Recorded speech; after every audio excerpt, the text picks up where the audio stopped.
Don't rush into a relationship and close your eyes and ears. Take the time needed to dig deep. You like him, he likes you. Now what? Where do we go from here? Working through the nitty-gritty of a relationship can be exciting and confusing at the same time.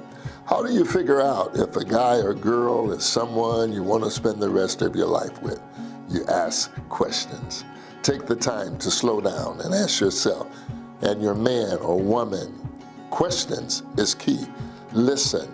Each question could lead you to another question that will help bring clarity. So join me as my wife of 49 years, Carolyn, and I go deeper not only in our story, but the things single people should be looking out for while dating.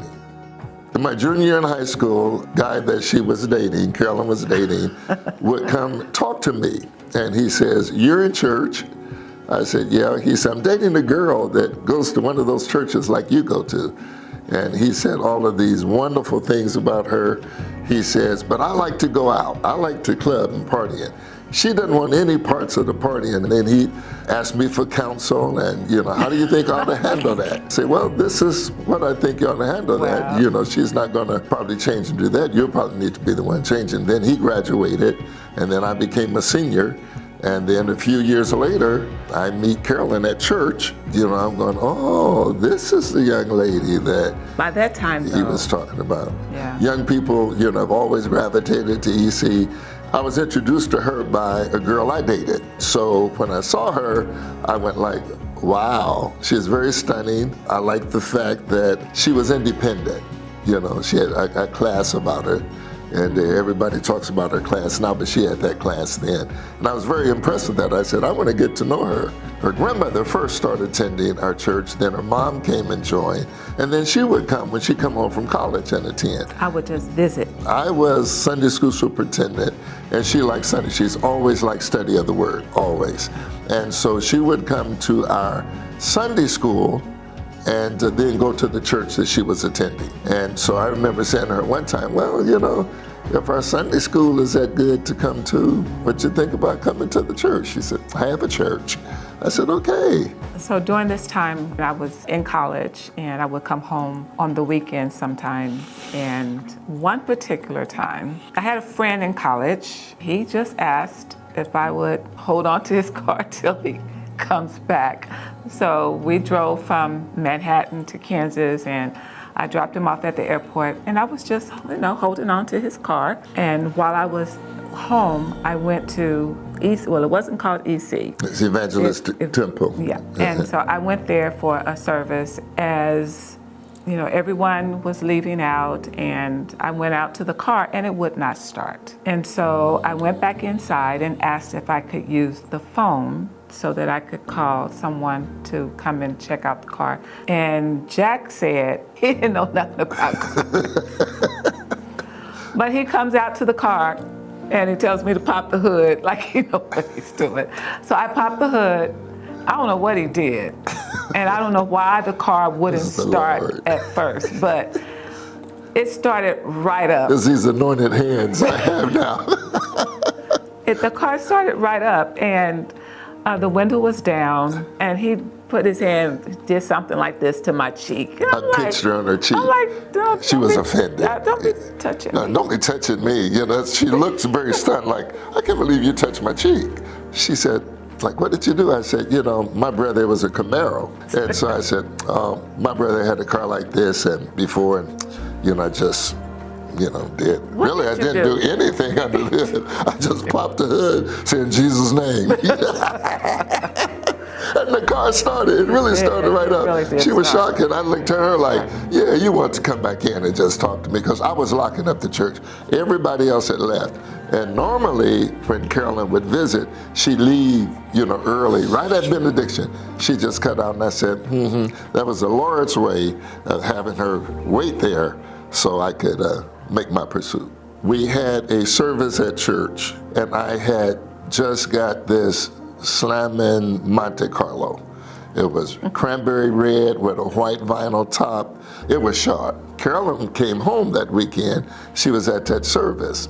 And I said, I'm going to ask her to go out with me tonight. My parents and my dad always taught us, you respect your girl's parents, show great respect. You win the parents, then, you might have a buy-in. Before I said anything to her, I went to her mom and I said, I'd like to take your daughter out tonight, if that's okay with you.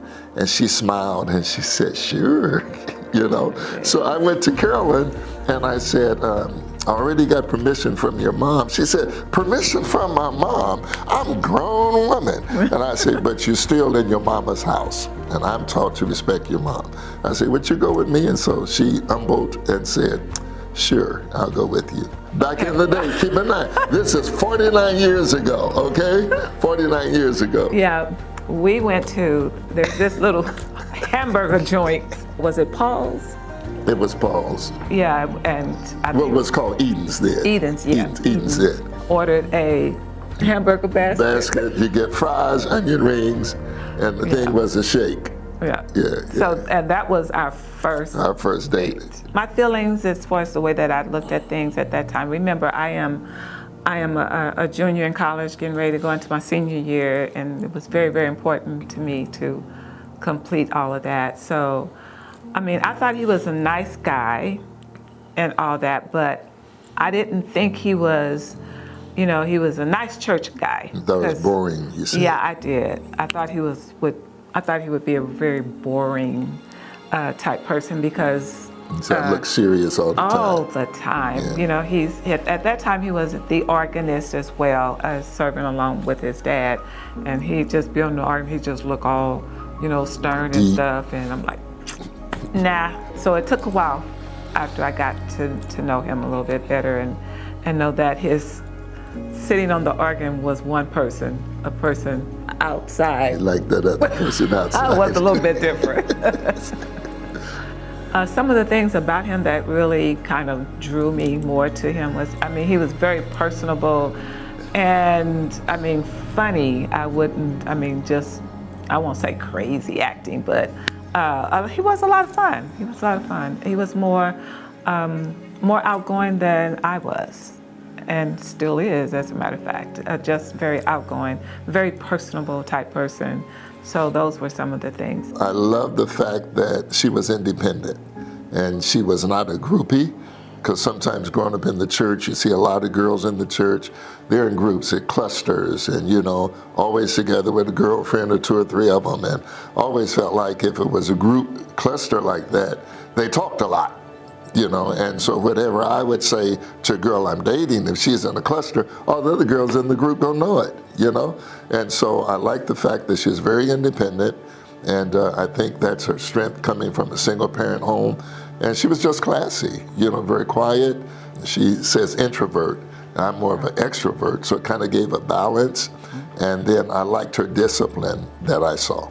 They were that household that cooked from scratch. We'd have Friday night service, and sometimes she said, well, I got to get up in the morning, because we get up at 5 o'clock, 6 o'clock, her and her mom, and I go to the city market. And I went like, hey, a young lady in college getting up, going to the city market, talking about picking greens and doing that kind of stuff. I went like, oh yeah, she'll make a good wife and a good mother for my children.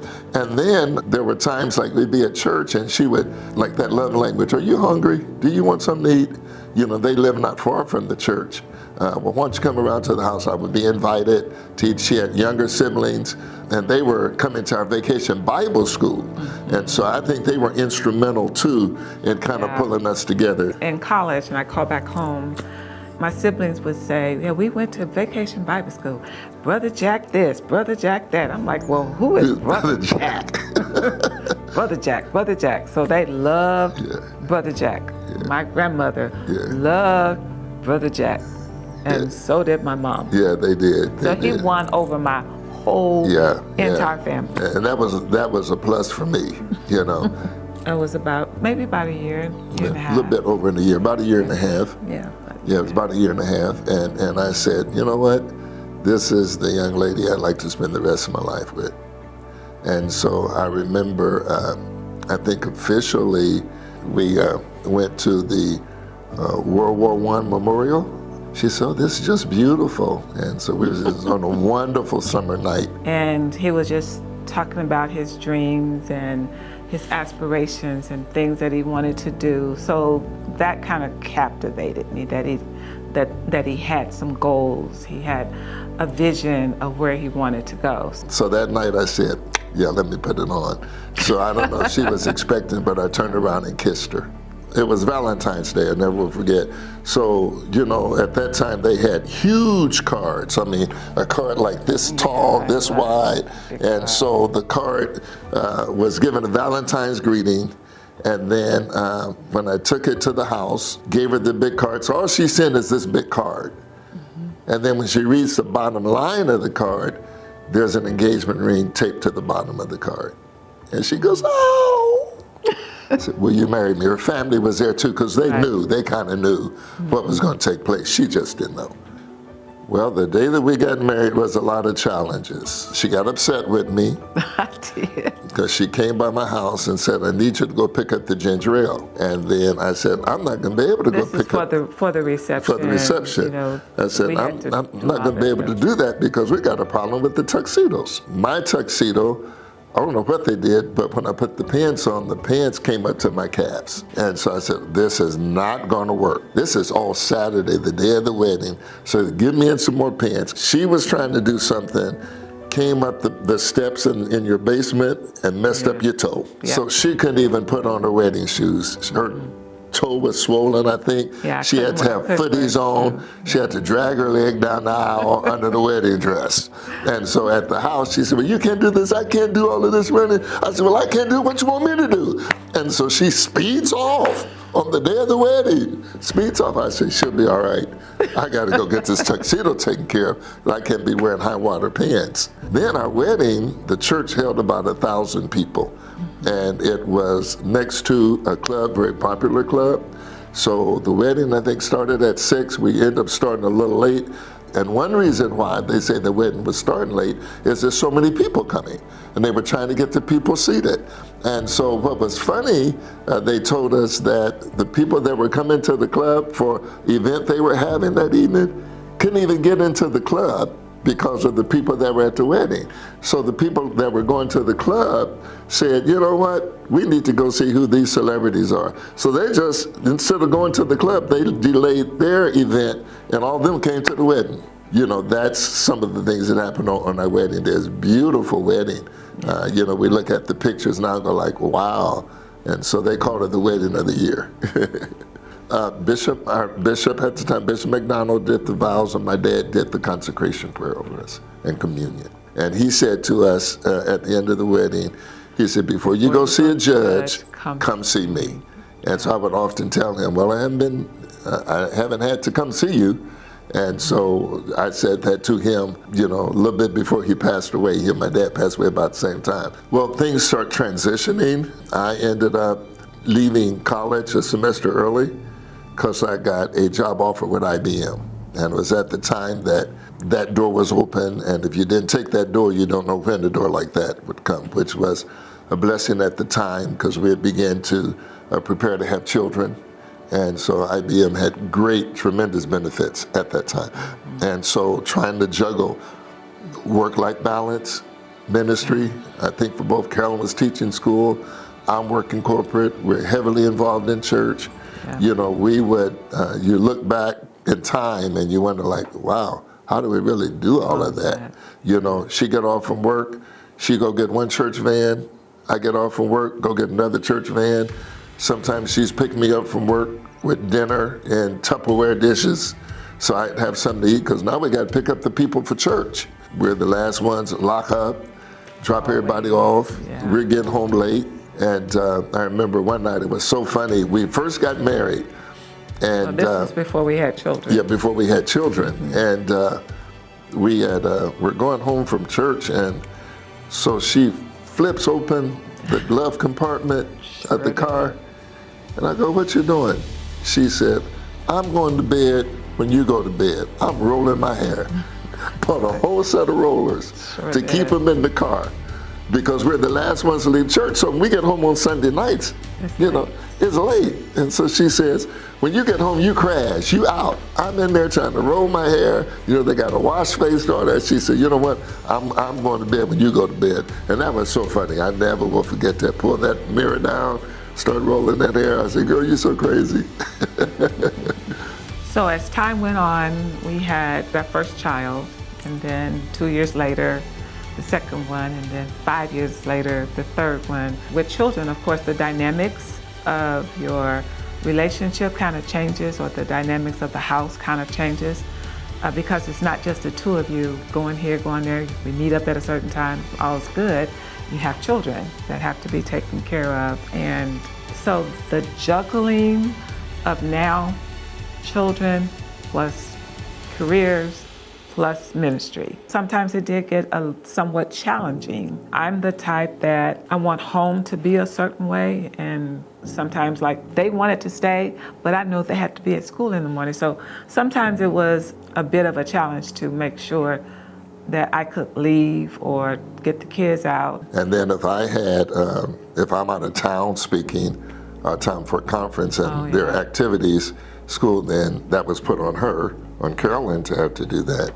And there was a time that he was traveling a lot. A lot, right. So I had all of it. And I think that's one reason why we're able to help couples now in ministry to learn from some of the things that we did or that I did, to be able to say, hey, you don't want to make that mistake. If you can, the old saying said, you go back, turn back the hands of time, you do some things different.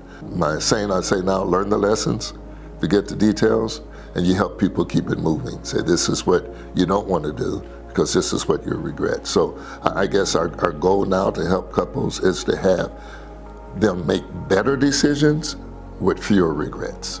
Did our marriage make it through that? Of course, you can see that it did, but that's because of our commitment to the marriage. And that commitment piece is very strong. And Carolyn has always said that, it's not love that keeps you together. It's like the 4-leaf clovers. You say sometime, I love you, she loves me not, she loves me, she loves me not.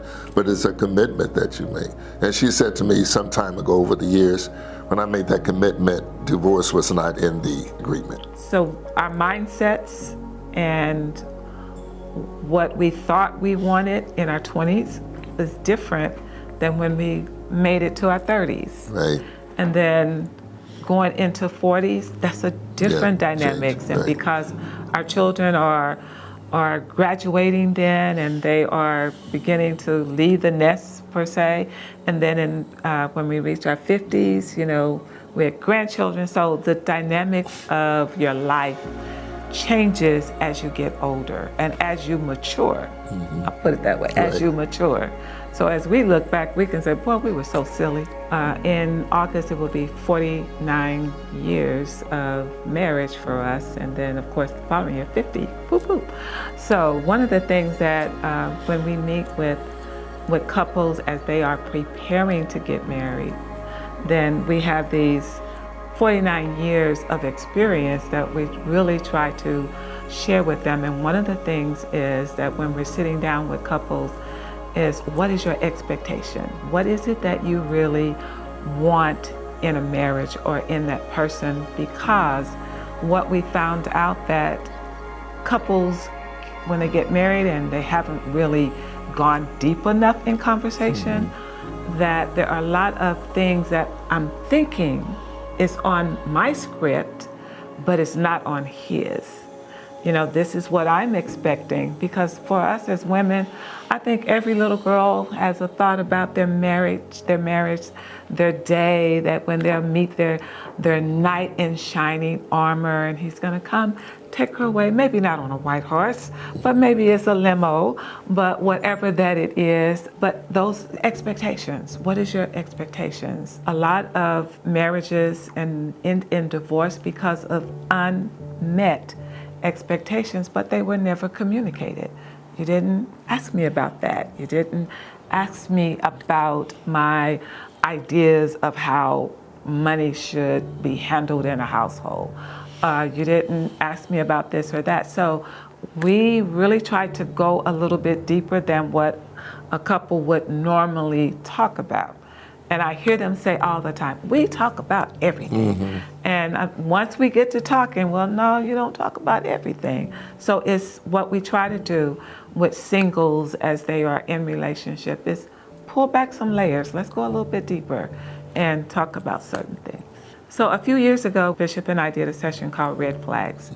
And we went over some things for single ladies and guys to look out for. So from my perspective, I'm going to talk to the ladies. If a guy, you're out with you're dating a guy, and everywhere you all go, he cannot introduce you as this is my girlfriend, or he might say, well, this is my friend. Girl, if he can't say this is my girlfriend, then you're probably not. You're probably seeing things differently than he is.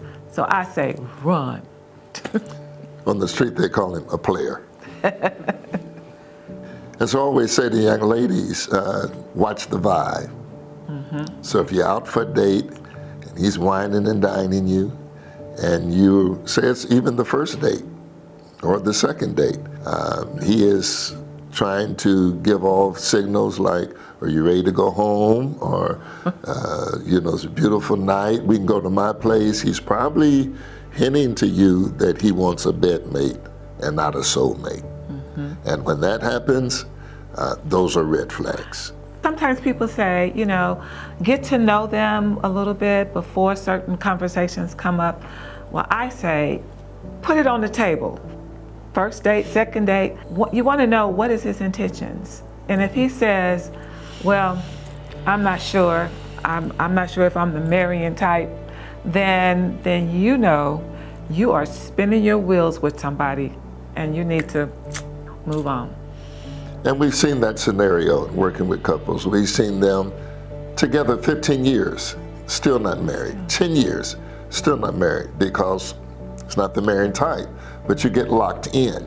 And that's the danger of that. If you don't have goals, and it goes back to the expectations, it's easy to get into traps. And those traps can become strongholds. And when you want to get out, you've spent so much time and you feel you've invested so much that you're afraid you're going to lose your investment. Another thing about that is I see so many women thinking they can change a guy. You cannot change him. Well, I prayed, you cannot change him. My dad would often say, the change has to take place in the heart. And if there's not a change of heart, then there can't be a change of mind. So this is another red flag. When there's something that's important that you want to talk about, putting your feelings on the table to say, listen, this is going on. And if he cannot respect how you feel about a certain issue and put it back on you as girl, that's just in your head. That's not that's just in your head. That's an indication that he can't handle conversations that would be revealing or where you have to be vulnerable. Most women by nature are communicators. Most men aren't. I often say that women are like spaghetti. You don't know where they begin, you don't know where they're going to end. They're all entangled. Men are like waffles. They think in boxes.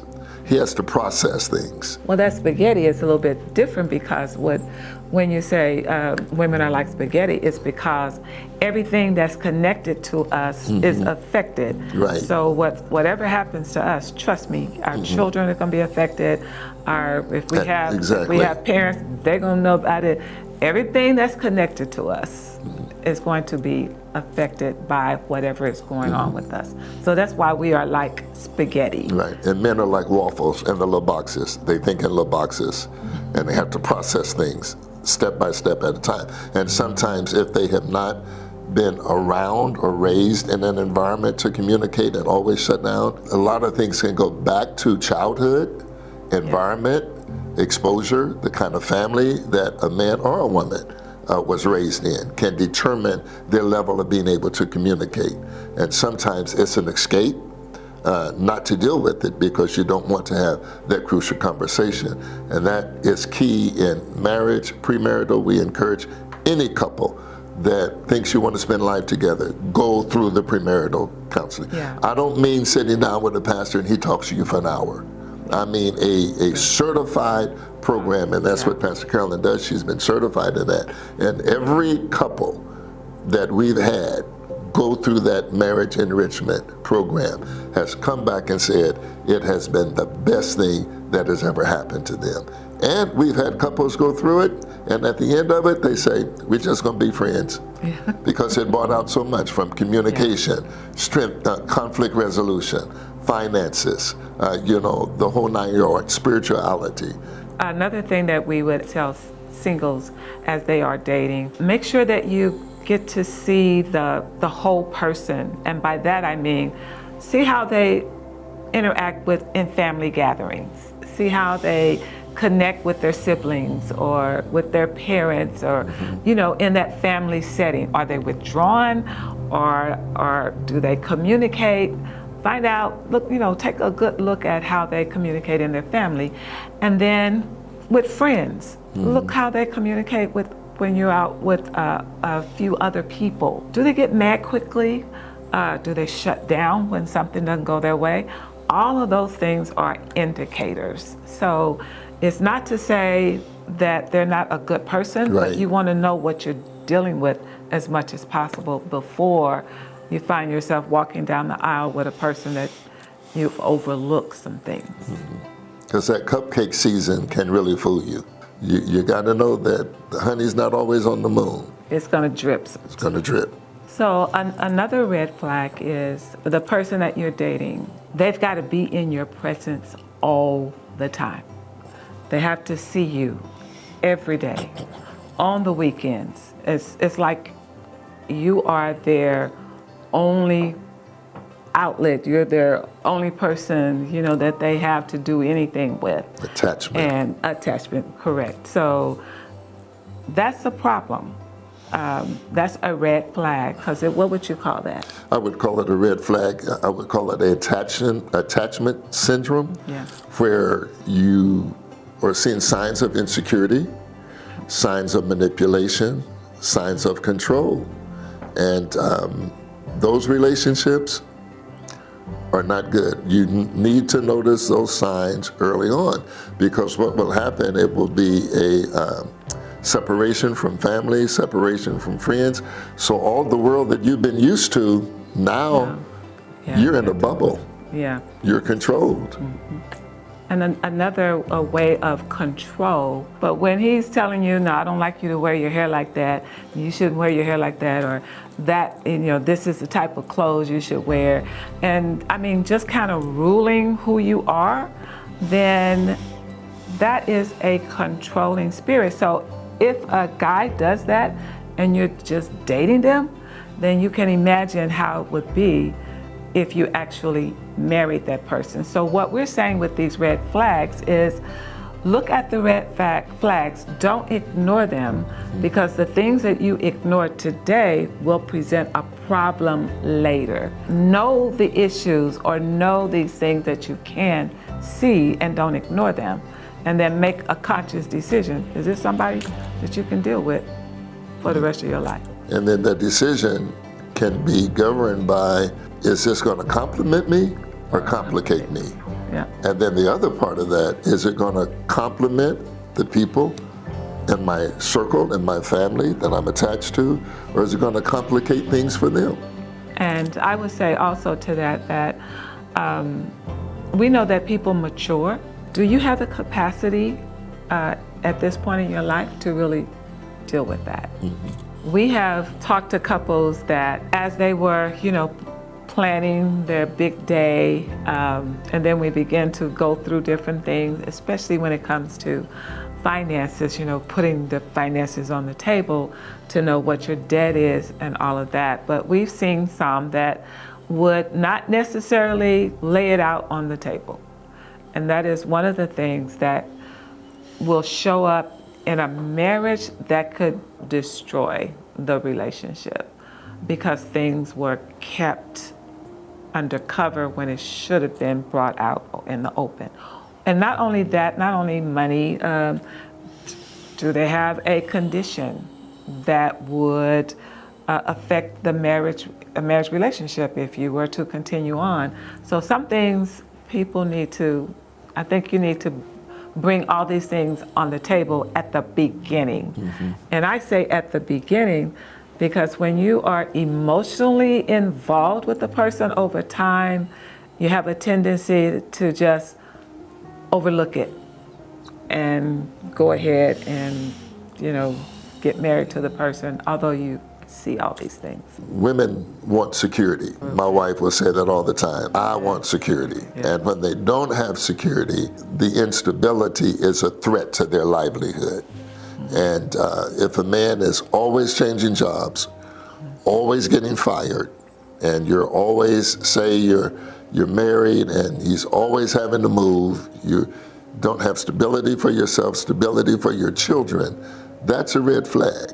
That says that there are underlying issues that have not been dealt with, because every place can't be a bad place of employment and fires you all the time. You have to be doing something to cause that reoccurrence.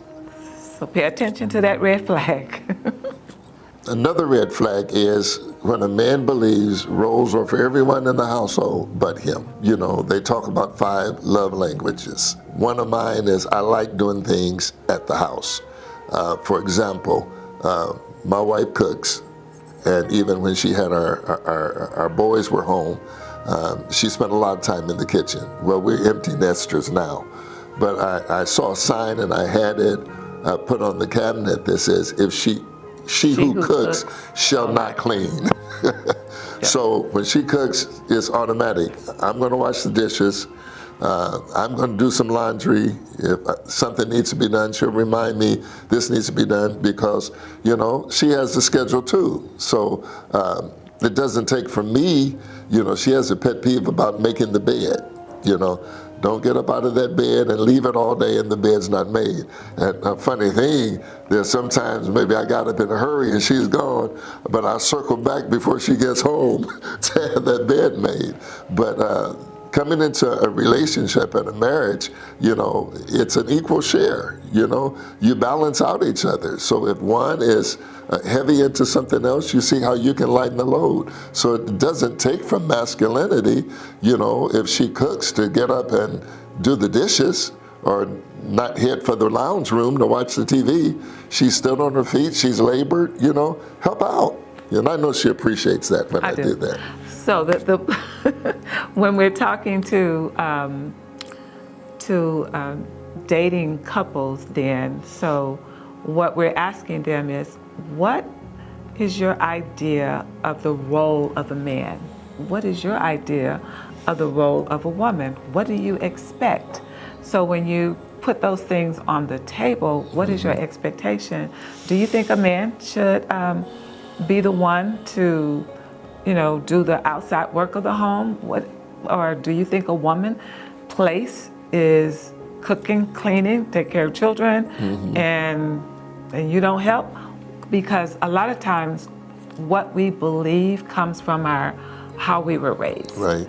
Our community that we were raised with. We looked at what we saw, and then we bring those ideas into a new relationship. Bring it into the relationship, right. So it's good to find out why you are boyfriend, girlfriend. What is your idea about what a man does, what a woman does? And then that will in turn let you know what you need to talk about. Well, I believe this way. Well, I believe this way. And if you can't come on the same page. Because I've had some guys say, well, I never had to cook. I never had to clean up. My mama did it all. My sister did it all. I just ate at the table and got to watch TV. Well, you bring that into a relationship. One of the things to notice when you are dating someone, you're looking at more than just, I like the way he looks, dresses all nice, neat, clean, smell good all the time. But you want to look at their personality. How do they react when something don't go their way? Anybody that's been dating for any length of time, because you're two different people, you're gonna get angry about something. So how does that person react when they are angry? Are they the kind that slam doors, walk out? Name Are they call. the kind that, or use certain kind of words? Notice how they react when they are angry. Whatever they're showing you, again, when a person is showing you who they are, you need to believe them. That's who they are. You will not be able to change a person. You're going to be you. They're going to be them. And if they're not what you think that you can live with, then it's a red flag. You need to move on. Would you say that? I would say that. If they're putting you down in the beginning of the relationship, they're going to put you down when you get married. Conditions don't change people. Has to be a change of heart. Has to be a change within them to say, I see this deficit in myself. And then if they're willing to say, will you help me with that? Will you help me manage my anger? Again, things come from childhood. Things come from the environment, the way you were raised. There are some households where they would cuss each other out, get loud with one another. That's what the person knows. That's what they bring in their relationship. When that trigger's hit, boom, it comes out. But if a person is willing to change and willing to correct an error, those are workable things. But you need to talk about those in the beginning. So when you're dating, one of the other things to really pay attention to or to ask about is, what is their belief system? What is their spiritual experience? Do they believe in going to a place of worship?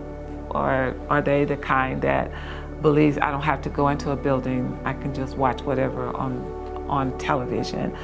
Or so what is their belief system? Do they believe in God? Do they believe in Jesus? I mean, do they have the same type of beliefs that you do? Are you on the same page, or are you thinking separately?